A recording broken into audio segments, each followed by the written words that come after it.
you've been breeding rice fish for ages. Ages, so probably about 5-6 years now. Yep.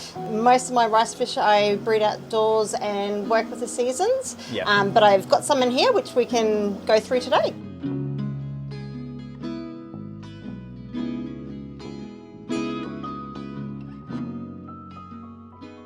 So today we're going to be talking about breeding rice fish with my friend Eliza from Handpicked Aquatics, one of my all-time go-to favourite people for nano fish.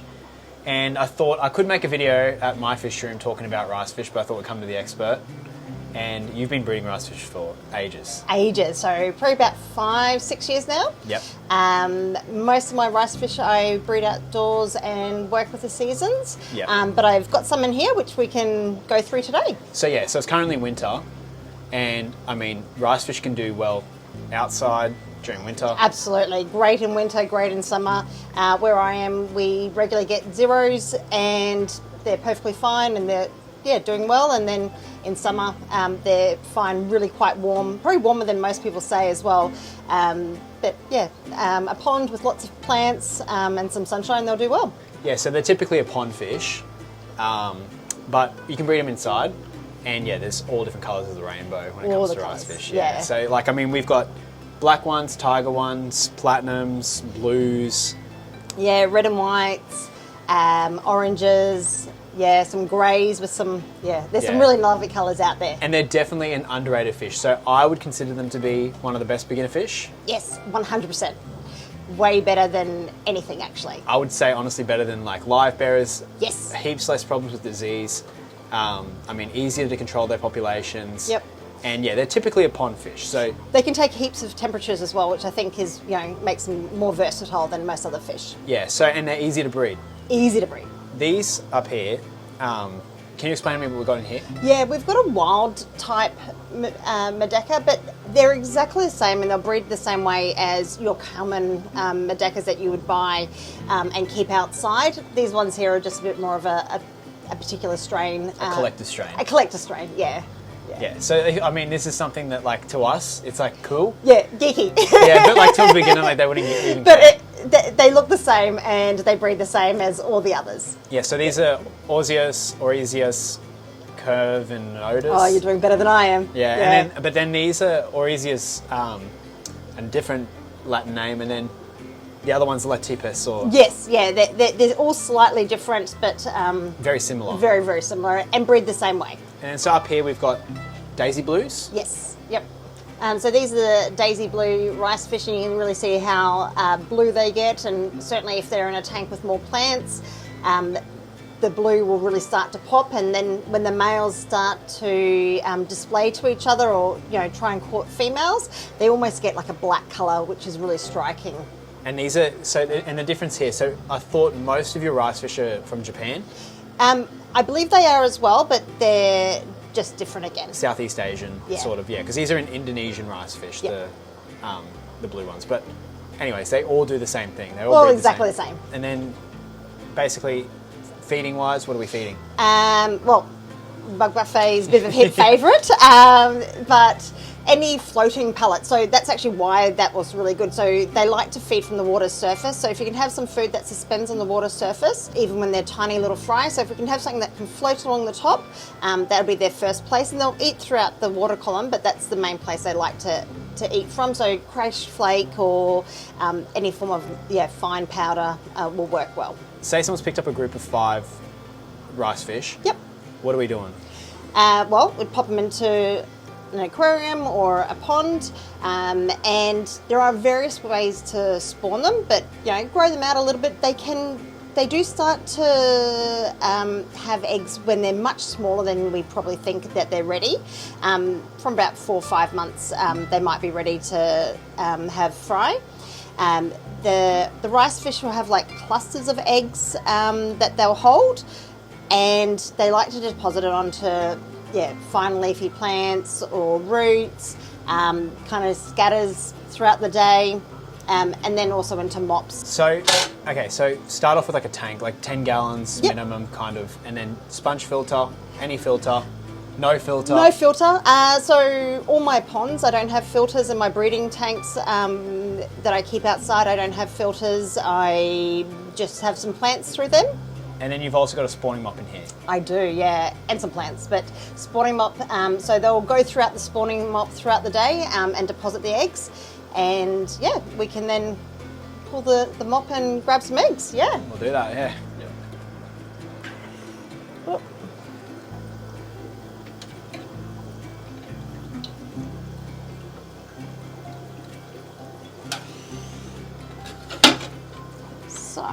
So we'll grab out the spawning mop. And it's just a bit of wool or yarn and a bit of cork to keep it floating.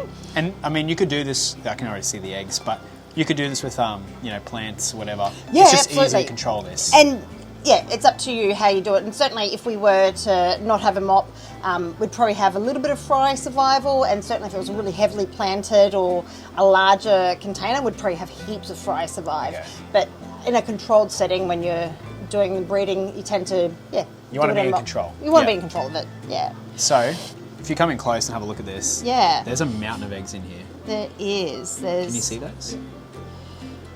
That's And unbelievable. so that's like only a couple of days. So that one's good there? Yep, and that one there is not. Can you see how it's all cloudy and white? Yeah, that one's, yeah. So that's not being fertilised and started to fungus up. Yeah, so we won't use that one, but we'll certainly take this one, and you can see how these ones here are stuck together.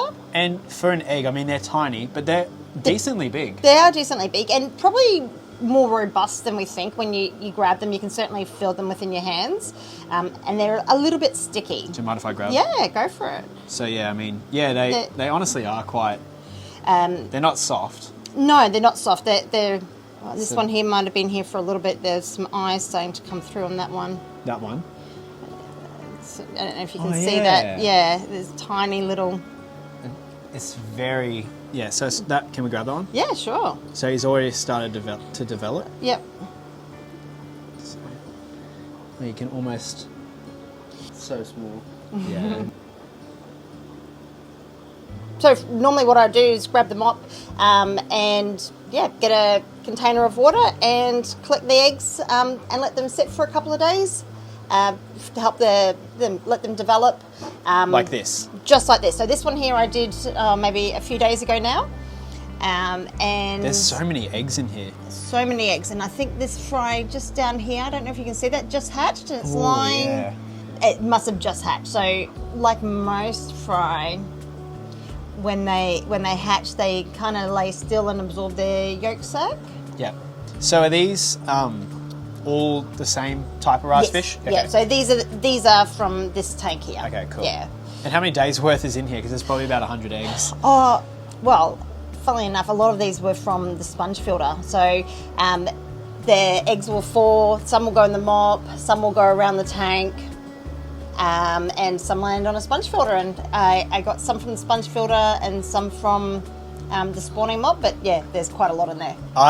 I'm not any expert on rice fish. I'm an amateur breeder, but why do they carry them around behind? Like, you'll notice females are carrying them Yeah. for like days. Like, No, not days. That would be a new lot every day. okay. So It's they so explain to me. so my understanding is that when they release their eggs throughout the day or in the morning, and then they have them throughout the day and they'll deposit it on the plants, but at the end of the day they'll be finished. Okay. And then the next day you'll see another group of eggs. So Does the male fertilise them as he comes up, or it's a mystery. I don't Okay. know. I don't know. I haven't actually done the research on that part, but I know they work. So yeah. Cool. All right. So should we pick out some eggs? Yeah, and- so if you want us to maybe grab a container, we'll grab a bowl and I'll add some water in there. So that's just fresh water. Yeah, fresh water, dechlorinated, and it's just been sitting for a little bit so it's all stable. Cool. So, there's so many eggs in here. Yeah. Wow. Just a matter of pulling them off. Yeah, Just want to get my hands dirty here. yeah, go for it. Look at that. And that one's developing too. Yeah. So how often will you do this? Once a day? You could do it once a day. That'd probably be, to get the most amount, you do it once a day. Yeah. I probably do it every couple of days. they develop faster in warmer temperatures. So down here in the fish room's quite toasty. Yeah. So they'll 25 degrees Celsius. Yep. So they'll take maybe just under a week to start hatching at this temperature. And then parameters too, like these are in just 7.2 pH. Yep.